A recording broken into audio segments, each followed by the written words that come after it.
ازيكم؟ ان شاء الله النهارده هنعمل حاجه عظمه جميله جدا بالاوريو وكمان الكوفي ميكس. هنبدا دلوقتي، هنشوف هنعمل ايه. يكون معايا شفشق الخلاط، ويكون معايا كده كوبايتين من اللبن اهو، كوبايتين من اللبن السخن بالشكل ده. كيس الاوريو طبعا هكسر منه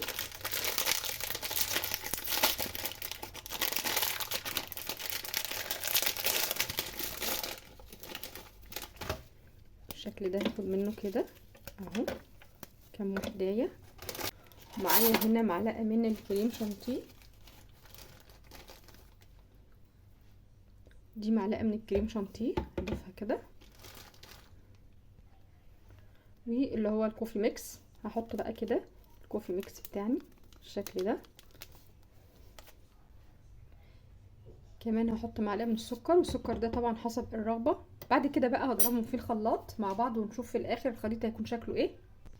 وده كده شكله بعد ما ضربته في الخلاط بقى بالشكل ده كده. هنصبه كده في المج ونشوف شكله هيكون ازاي.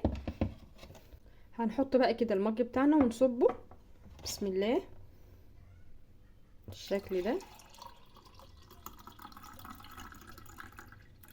خد الفوم بقى اللي هو على وش الخلاط كده اهو